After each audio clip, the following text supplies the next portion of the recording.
है।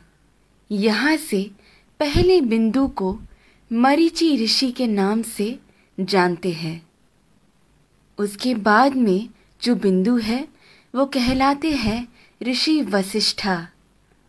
ऋषि वसिष्ठा की बाईं ओर आपको एक छोटा बिंदु नजर आएगा। ये बिंदु ही है अरुंधति। ऋषि वसिष्ठा के बाद आते हैं ऋषि अंगीरसा, फिर आते हैं ऋषि अत्रि।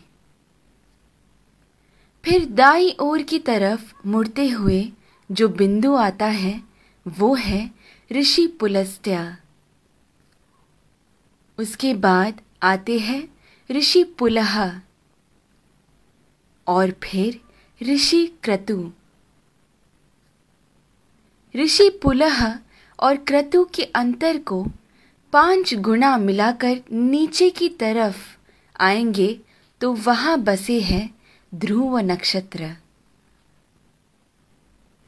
सदा उत्तर में रहने की वजह से उसे ध्रुव नक्षत्र कहा जाता है।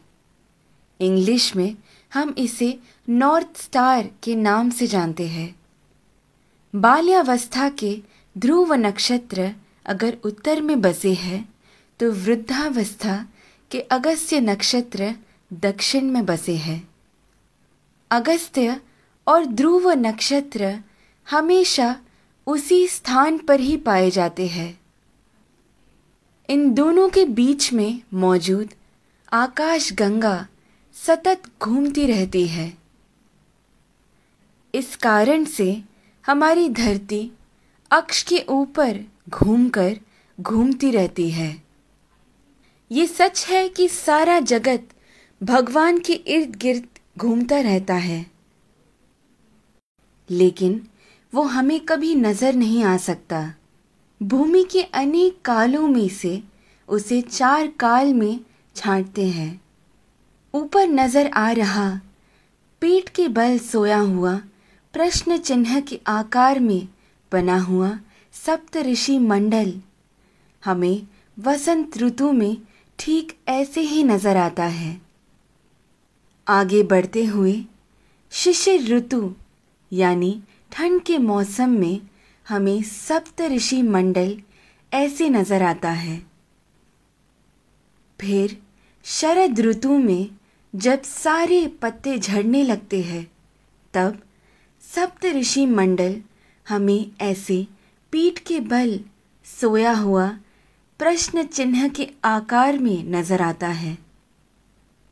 और फिर ग्रीष्म ऋतु यानी गर्मी के मौसम में हमें सप्त ऋषि मंडल ऐसे शीर्षासन कर रहे प्रश्न चिन्ह के आकृति में नजर आता है।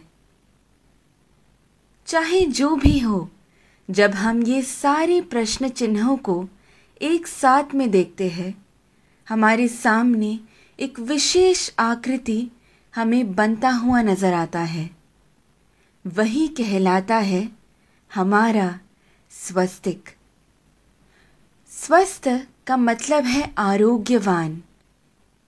स्वस्तिक का महत्व मेरे पिता मुझे हमेशा से बताते आए हैं, लेकिन हर क्षण प्रयोग में ला रहे इस स्वस्तिक का जन्म कहाँ से हुआ ये आज मेरे पिता द्वारा जाना, जो आप सभी में मैंने बांटना चाहा।